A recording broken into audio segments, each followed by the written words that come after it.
गरीबों और आदिवासियों की लंबी लड़ाई लड़ने वाले और जंगलों को बचाने के लिए का अंत हो चुका है। क्या वाकई में हिडमा देश का दुश्मन था? कि अडानी ग्रुप का छत्तीसगढ़ में आना और हिडमा की मौत का क्या कनेक्शन हो सकता है? कहीं ऐसा तो नहीं कि हिडमा की मौत के पीछे अडानी का जंगल अधिग्रहण का खेल चल रहा है?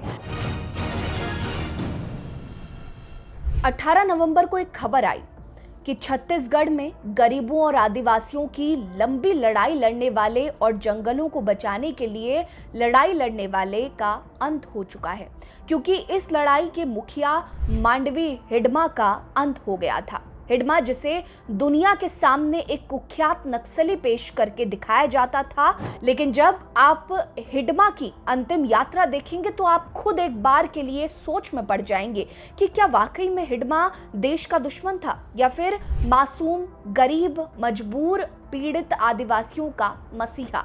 हिडमा जिसके खौफ से एक नहीं बल्कि कई राज्यों में तूती बोलती थी, जिसके बारे में कहा जाता है कि उसने पूंजीपतियों के अत्याचारों के खिलाफ अपने जंगलों को बचाने के लिए, किसानों को हक दिलाने के लिए मात्र 13 साल में हथियार उठा लिया था। जब आप नेशनल मीडिया को देखते हैं तो आपको लगेगा कि हिडमा का मरना सही था, लेकिन जब आप वाकई में जमीनी स्तर पर इसकी जांच करेंगे तो आपको एहसास होगा कि हिडमा असल में वाकई में देश का दुश्मन था, क्योंकि उसके लिए आज सैकड़ों लोग आंसू बहा रहे हैं। कुछ उन्हें मसीहा कह रहे हैं तो कुछ आदिवासियों और जंगलों का रक्षक। और सबसे हैरान करने वाली बात यह है कि हिडमा का अंत एक कुख्यात नक्सली, जिसके हाथों में हमेशा हथियार होता था, जो कई बॉडीगार्ड्स के साथ चलता था, फिर अचानक मात्र 6 लोगों के साथ कैसे मारा गया, और वो भी तब जब अडानी ग्रुप अपना नया प्रोजेक्ट लेकर छत्तीसगढ़ में एंट्री कर चुका है। कहीं ऐसा तो नहीं कि हिडमा की मौत के पीछे अडानी का जंगल अधिग्रहण का खेल चल रहा है, क्योंकि अब तक कई नक्सली आत्मसमर्पण कर चुके हैं। अपने इस वीडियो में हम आपको ये समझाने की कोशिश करेंगे कि अडानी ग्रुप का छत्तीसगढ़ में आना और हिडमा की मौत का क्या कनेक्शन हो सकता है। नमस्कार, मेरा नाम है रीटा, आप नेटवर्क न्यूज देख रहे हैं। हमने पिछली एक वीडियो बनाई थी जिसमें हिडमा के मरने की पूरी कहानी आपको सुनाई, लेकिन जब हमने अपना कमेंट सेक्शन खंगाला तो उसमें कई आरोप मिले, जिसमें यह सुनने को आया कि कहीं हिडमा की मौत अडानी के बड़े प्रोजेक्ट, पूंजीपतियों के बड़े प्रोजेक्ट का कारण तो नहीं है। इस सवाल का जवाब हमने भी खोजने की कोशिश की और हम आप तक ये वीडियो लेकर आए हैं, क्योंकि ये वीडियो हिडमा को सपोर्ट करने की नहीं है। ये वीडियो उन सवालों के जवाबों की है जो हमें हमारे कमेंट्स में मिले, उन सवालों की जिसका जवाब शायद आज आप सभी जानना चाहते हैं कि क्या वाकई हिडमा रक्षक था या भक्षक था, और क्या हिडमा अडानी के प्रोजेक्ट की भेंट चढ़ा।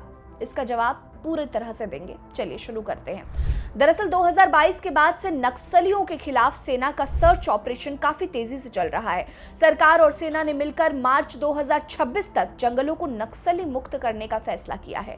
सेना की कार्रवाई का नतीजा ये हुआ कि अब तक कई नक्सलियों ने आत्मसमर्पण किया है, लेकिन जब हिडमा को समर्पण करने के लिए कहा गया तो उसने इनकार कर दिया, क्योंकि उसे लगता था कि अगर वो ही झुक जाएगा तो उसके साथी उसे गद्दार कहेंगे। सालों की लड़ाई, सालों का संघर्ष पल में मिट्टी में मिल जाता।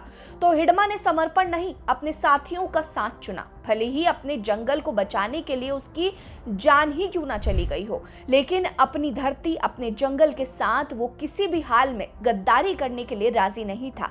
वहीं जब इसकी मौत हुई तो सबसे ज्यादा नाराजगी हिडमा के गांव पुलती की जनता में है, जिनका कहना है कि हिडमा की हत्या पूरी तरह से फेक मुठभेड़ है। हिडमा कोई साधारण शख्स नहीं था जिसे कोई इतनी आसानी से मार गिराए। हालांकि हिडमा ने जब नक्सली संगठन को चुना तो वो भी कभी लौट कर वापस नहीं आया तो केवल उसका शव, और इस गांव की मिट्टी में वो जन्मा, उसी मिट्टी में मिल गया।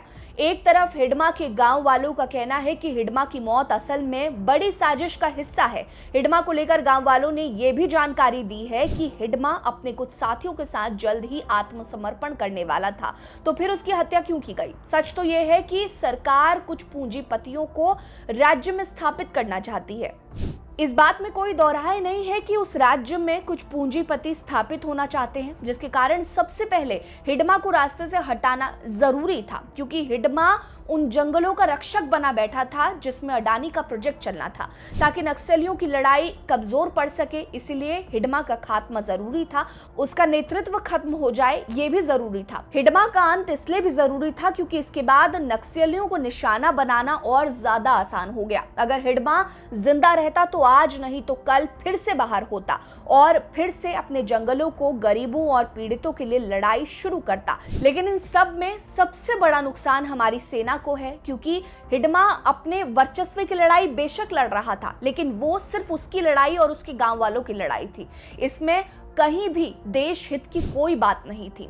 शायद अगर हिडमा हथियार ना उठाता और अपने अधिकारों की लड़ाई कुछ और तरीके से लड़ता तो शायद आज तस्वीर कुछ और होती, और तब शायद ये लड़ाई और ज्यादा भयंकर होती और मजबूत भी होती, और इस इतने बड़े खून खराबे का कोई मतलब ना होता। हिडमा के लिए अक्सर ये लोग कहते हैं कि हिडमा असल में जंगल जमीन के लिए लड़ाई लड़ रहा था। हैरानी की बात तो ये है कि आज जिन्हें लोग नक्सली कहते हैं, वही नक्सली आजादी से पहले शहीद कहलाते थे, क्योंकि वो भारत की जमीन के लिए, भारत की संपत्ति को बचाने के लिए लड़ते थे।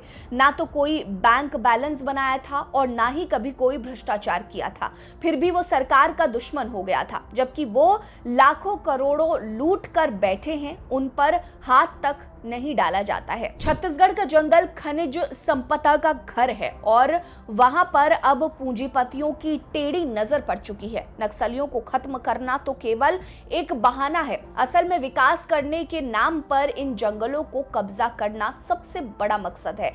मई 2025 में प्रदेश कांग्रेस अध्यक्ष दीपक बैज ने छत्तीसगढ़ के सीएम विष्णुदेव साय पर गंभीर आरोप लगाते हुए कहा था कि राज्य में विकास के नाम पर राज्य को कॉरपोरेट घरानों का चारागाह बना दिया गया है। उन्होंने ये भी खुलासा किया कि बस्तर की 4 बड़ी लौह अयस्क खदानें असल में प्राइवेट कारोबारियों को देने की प्लानिंग है। इसमें से 2 खदानें बेलाडेला 1A और बेलाडेला 1B की खदान आर्सेलर मित्तल को 50 साल के लिए लीज पर दे दी गई है। वहीं सोर्सेस की माने तो पूरा बस्तर, जिसमें गांव और जंगल दोनों ही शामिल है, वो अडानी ग्रुप को सौंपने की रूपरेखा तैयार की जा रही है। इतना ही नहीं, विरोध के बावजूद भी सरकारी उपक्रम फेरो स्क्रैप निगम लिमिटेड भिलाई स्थित यूनिट का मात्र 320 करोड़ में बेच दिया, जबकि वो हर साल 100 करोड़ का फायदा दे रही, लेकिन फिर भी इसका निजीकरण कर दिया गया। अडानी को स्थापित करने के लिए बस्तर का नागराज पर्वत अडानी को बेच दिया गया। इसके लिए फर्जी एनओसी भी लाई गई, जिसके खिलाफ कांग्रेस ने अर्जी दी थी, जो कि अभी भी लंबित है। सरकार पूरे बस्तर को अडानी के हाथों के कठपुतली बनाने की साजिश कर रही है। इस साजिश में सबसे बड़ी रुकावट हिडमा हो सकता था, जिसमें अब तक पूरे बस्तर को बचाए रखा था। लेकिन अब जब हिडमा नहीं है तो इन जंगलों के साथ क्या होने वाला है, इसकी कल्पना मात्र से रूह कांप जाता है। इसलिए हिडमा भले ही किसी के लिए अपराधी हो, उसके अपराधों और उसके द्वारा किए गई हत्याओं को कभी भी सही नहीं ठहराया जा सकता है, लेकिन इस बात को भी कभी नहीं झुठलाया जा सकता कि हिडमा था तो जंगल सुरक्षित था। अब केवल नक्सली ही नहीं बल्कि पूरा जंगल भी अनाथ हो चुका है। आपकी इस पर क्या राय है, कमेंट करके जरूर बताइएगा। एक और डिस्क्लेमर मैं देना चाहूंगी, हम हिडमा के किए गए अपराधों के सपोर्ट में नहीं हैं, हम उस सपोर्ट में हैं जिससे वो जंगल को बचाने की मुहिम चला रहा था। खैर, एक जंगल को बचाने की मुहिम के पीछे न जाने कितने कृत्य उसने किए, कितने अपराध उसने किए, जिसकी सजा वाकई में उसको मिलनी थी। लेकिन क्या मौत और क्या ऐसा एनकाउंटर ही वो सजा थी? क्योंकि हिडमा को पकड़ा भी तो जा सकता था। आपकी इस पर क्या राय है, कमेंट करिए। हमारे साथ बने रहिए। नमस्कार।